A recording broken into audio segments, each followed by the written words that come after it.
Hey guys, welcome back to the channel. Let's learn how to learn songs fast. Alrighty, so to start this video, I want to break it up into two key parts, prep and prac.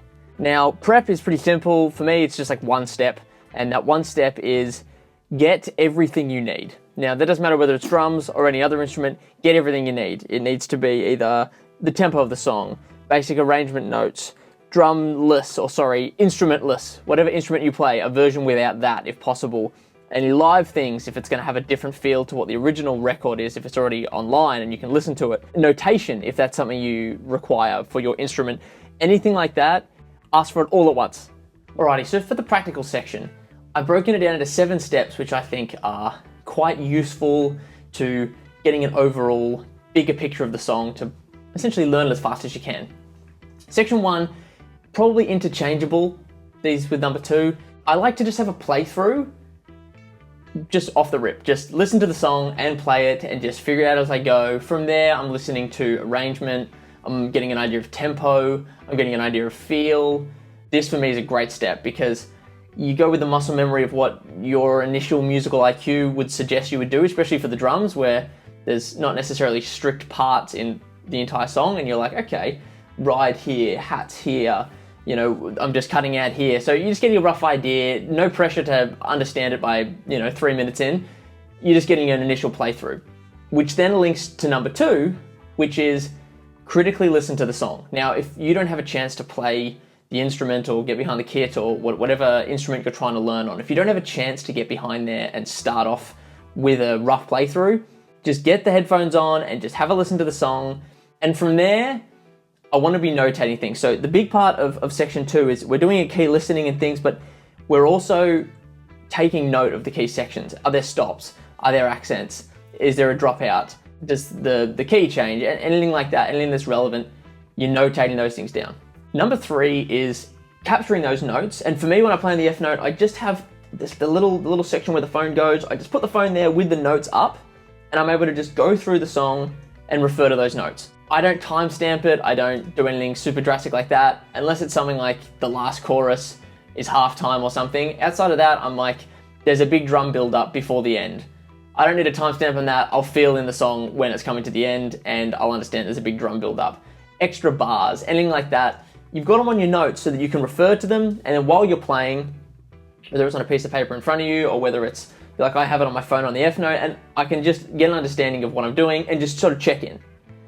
That's just a tool to assist in just solidifying those parts, especially because a lot of these are just song names, and in order to actually understand which one correlates with which thing, you gotta just get those notes and you gotta sort of do a bit of association. Step number 4 in the practical section is the running of the weak sections, and it's the bit that most people skip over because they're like, I'm just gonna keep running the song, keep running it. You'll find that you get to those sections, and I found this before when it comes to big fills, whatever, you keep playing it at tempo and you keep getting to it and you're nailing this 85% of the music. And then every time you get to that big fill and you just fumble it. Eventually you're gonna realize, whether you start this way or you get there after trials and tribulation, that you just need to run that 30 seconds. You don't actually need to run the entire song just to get to that solo. The idea is you run it slow, you loop it, you just play from a little bit before to a little bit after so that you know how to sequence it in. And then from there, you start getting used to it in that loop, in that context setting, at a slower tempo. That leads into number 5, which is running it at tempo again. So you want to run the part at tempo, but you also run the entire song again at tempo, because you really want to be able to understand where the strengths and weaknesses are of your parts, and then you can solidify the track in your own brain.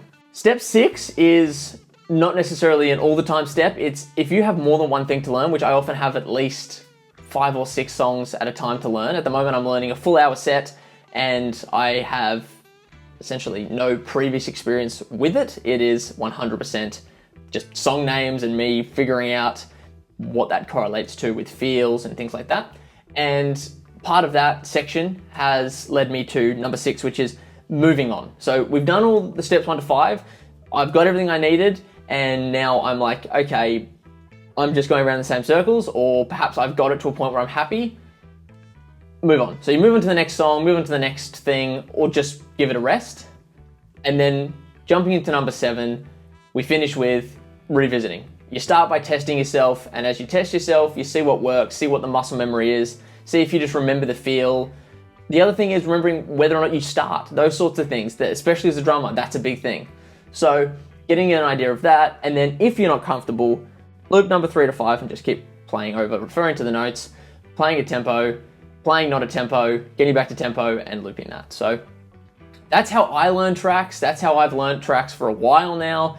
It helps me get a better understanding of the ultimate skill, which is learning how to learn songs rather than just learning the song. So I hope that was helpful for you guys. No matter what instrument you're on, I feel like all of these tips are things you can apply to your musical learning, and it's only gonna make you a better musician. So check out my video on drum IQ if you're a drummer or if you're any musician. You want to get a better understanding of the intuition that is sort of assisting this whole process of how to learn songs fast, because really that's the thing that's the icing on the top that can really help you enhance the speed of learning these tracks. And as always, until next time, I'll see you later.